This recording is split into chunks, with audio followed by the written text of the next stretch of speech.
KCN में आपका स्वागत है। मैं किंग हमीद। ಶುಕ್ರವಾರದಂದು ನಡೆಯಲಿರುವ ಮೈಸೂರು ಮತ್ತು ಕೊಡಗು ಲೋಕಸಭಾ ಚುನಾವಣೆಯಲ್ಲಿ ಕಾಂಗ್ರೆಸ್ ಅಭ್ಯರ್ಥಿಯಾಗಿ ಸ್ಪರ್ಧಿಸಿರುವ ಎಂ ಲಕ್ಷ್ಮಣ್ ರವರ ಪರವಾಗಿ ಮಾಜಿ ಮೇಯರ್ ಅನ್ವರ್ ಬೇಗ್ ಅಲಿಯಾಸ್ ಆಫ್ತಾಬ್ ರವರು ರಾಜನಗರದ ನಿಮ್ರಾ ಮಸೀದಿ ವೃತ್ತದ ಮೂಲಕ ಪ್ರಮುಖ ರಸ್ತೆಗಳಲ್ಲಿ ಮತಯಾಚಿಸಿದರು. ಈ ಸಂದರ್ಭದಲ್ಲಿ ಮಾತನಾಡಿದ ಮಾಜಿ ಮೇಯರ್ ಅವರು ಲೋಕಸಭಾ ಚುನಾವಣೆಯಲ್ಲಿ ಪ್ರತಿಯೊಬ್ಬ ಮತದಾರರು ತಮ್ಮ ಹಕ್ಕನ್ನು ಚಲಾಯಿಸುವಂತೆ ಕರೆ ನೀಡಿದರು ಮತ್ತು ರಾಜ್ಯದ ಗ್ಯಾರಂಟಿಗಳನ್ನು ಮನೆ ಮನೆಗೆ ತಲುಪಿಸಿದ್ದು ಇದರ ಸದುಪಯೋಗವನ್ನು ಕುಟುಂಬದ ಒಬ್ಬ ಸದಸ್ಯರಾದರೂ ಪಡೆದೇ ಇರುತ್ತಾರೆ. ಗ್ಯಾರಂಟಿಗಳ ಒಡೆಯ ಶ್ರೀ ಸಿದ್ದರಾಮಯ್ಯನವರ ಕೈ ಬಲಪಡಿಸಲು ಮತ್ತು ಕೇಂದ್ರದಲ್ಲಿ ಕಾಂಗ್ರೆಸ್ ಸರ್ಕಾರ ಅಧಿಕಾರ ಪಡೆಯಲು ನಾವುಗಳು ಕಾಂಗ್ರೆಸ್ ಪಕ್ಷದ ಅಭ್ಯರ್ಥಿಗೆ ಮತ ನೀಡುವಂತೆ ಮನವಿ ಮಾಡಲಾಯಿತು. ರ್ಯಾಲಿಯಲ್ಲಿ ಇತಿಹಾಸ ತಜ್ಞ ಪ್ರೊಫೆಸರ್ ನಂಜರಾಜ್ ಅರಸ್, ಕಾಂಗ್ರೆಸ್ ಮುಖಂಡರು ಮತ್ತು ಮೊಹಲ್ಲಾ ನಿವಾಸಿಗಳು ಹಾಜರಿದ್ದರು.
अस्सलाम वालेकुम रहमतुल्लाहि वबरकातुहू। मैं आप लोगों का बहुत शुक्रगुजार हूँ।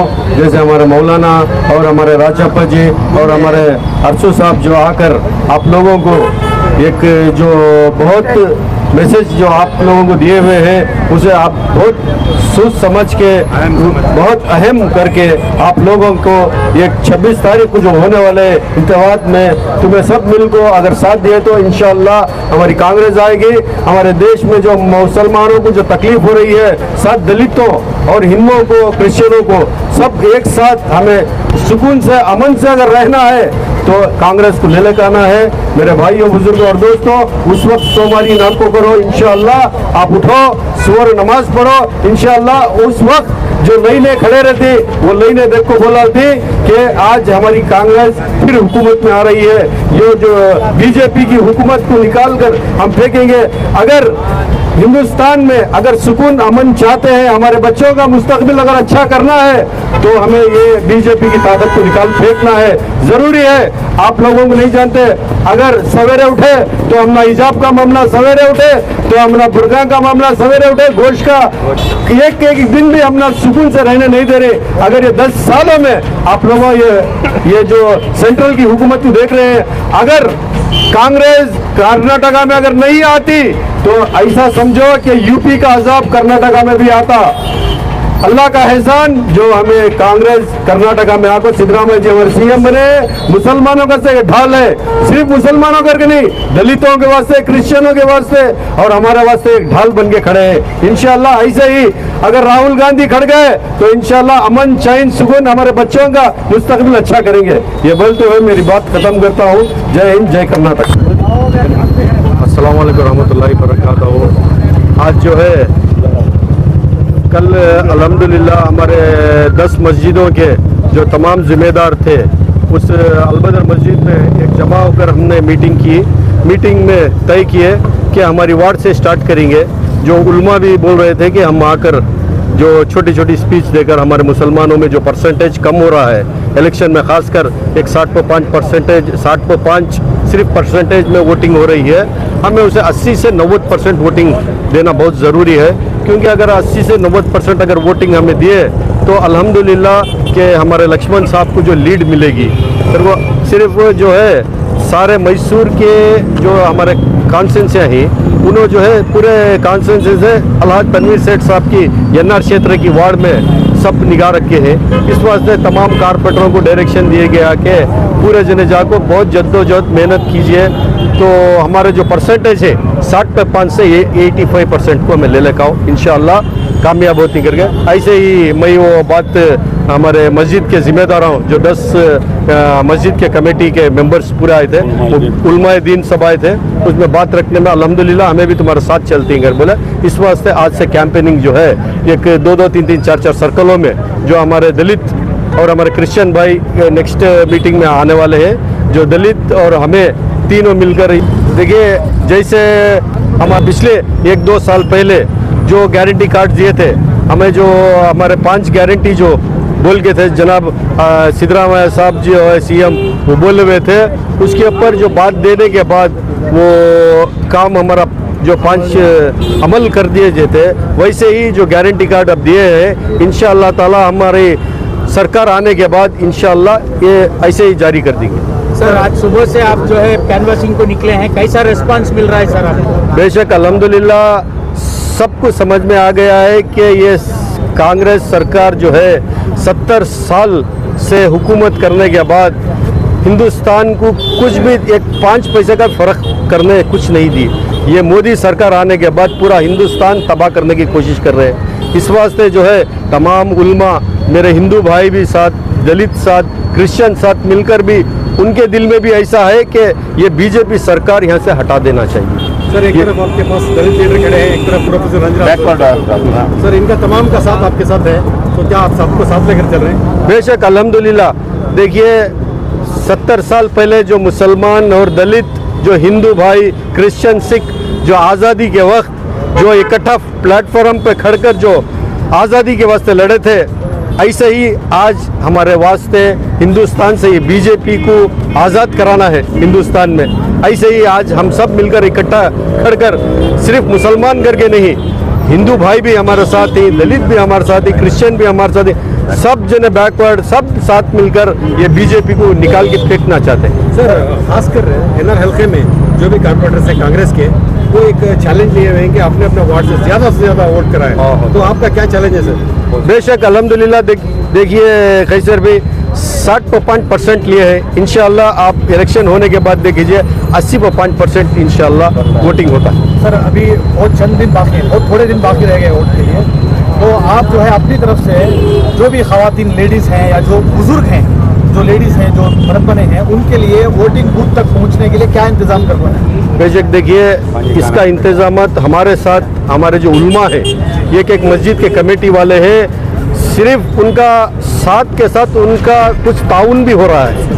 वही खुश बोल रहे हैं कि हमारी मस्जिद से 5 ऑटो हमें डालेंगे, हमारी मस्जिद से हमें 10 ऑटो डालेंगे, हमारी मस्जिद से फलाना करेंगे, हमारी मस्जिद से फलाना करेंगे करके जो अवाम आ रही है, जो हमें एक इलेक्टेड बॉडी हमें जो जाको पहले जो वोट को पूछते थे, ऐसा नहीं है। आज अवाम जाग गई है, अवाम आ रही है, हम करते हैं साथ, हमें देते हैं साथ, हमें आते, हमने ऐसा काम लियो करके अवाम आ गई है। सर एक आखिरी सवाल है, जिस तरह पहले जो है कोई भी इलेक्शन होता तो बहुत सारी अलग अलग पार्टियां जो हैं उसमें हिस्सा लेती थी, अब जो है सिर्फ कांग्रेस और बीजेपी के दरमियान फाइट है। जितने भी दूसरी पार्टियां आपके साथ मिलकर जो है आना चाहती उनके लिए आप क्या कहना चाहते हैं? बेशक अल्हम्दुलिल्लाह हमारे जनाब मजीद साहब भी जो स्टेटमेंट दिए है बहुत अच्छा स्टेटमेंट, उन्होंने भी देखिए ये पार्टीबाजी का इलेक्शन नहीं है, ये हर हिंदुस्तानी जो नागरिक है उसका इलेक्शन है। ये आज आफ्ताब का कारपोरेटर इलेक्शन नहीं है, सुबह अल्लाह तनवीर सेठ साहब का इलेक्शन है, सिद्धरामैया जी का नहीं है, ये हिंदुस्तान को बचाने के वास्ते इलेक्शन है। क्योंकि आज इलेक्शन अगर हमें नहीं जीते तो अल्लाह ना करे कि सुबह हमारे जो बाबा साहब अम्बेडकर जो कॉन्स्टिट्यूशन लिख के है वो बदलाने की बात कर रहे हैं। समझ रहे क्या? आपको बहुत अच्छा अंदाज़ा है, माध्यम को आप प्रेस मीडिया से एक मैसेज जाने दो पूरे मैसूर की अवाम को, सिर्फ मैसूर की अवाम ने पूरे हिंदुस्तान की अवाम को। अगर ये बदला दिए, मुसलमान, दलित और हिंदुओं को भी इनसे तकलीफ है। क्योंकि अगर बीजेपी अगर फिर सत्ता में आ गई, जैसे 70 साल पहले ब्रिटिशर्स जैसे आको डिवाइड एंड रूल करते थे, वो एजेंडा आज इनका है। हिंदुस्तान को गारत करने के लिए सिर्फ काफ़ी है। हमारे बच्चों का अगर मुस्तकबिल बचाना है तो हमें बीजेपी को निकाल को फेंकना है। सिर्फ मुसलमान और दलित नहीं, तमाम हिंदुस्तान की अवाम साथ रहना चाहिए। सर स्कूल की छुट्टियां होने की वजह से बहुत सारी फैमिली जो है घूमने के लिए चले जा रही है, तो उनके लिए आप क्या अपील करना चाहते हैं? नहीं, बेशक अल्हम्दुलिल्लाह देखिए हमारे मस्जिद के उलमा इकराम और जो लीडर्स हैं उनकी वार्ड में उन्होंने गुजारिश कर रहे हैं कि इलेक्शन के बाद जाइए। इलेक्शन किसी कीमत पर भी, अगर आपका इलेक्शन कहाँ एक नंजनगुड़ में है वहाँ जाको डालो, आपका इलेक्शन फलानी जगह है जाको डालो, लेकिन आपका वोट ज़ाया नको करो, घर में ना सो जाए। गर्मी की वजह से जैसे मौलाना ने अब बहुत अच्छे तरीके से जो बयान किया है उसमें आप लोग सब समझदार हैं, आप लोगों का ताकत चाहिए, मेरी वंटी के लिए नहीं।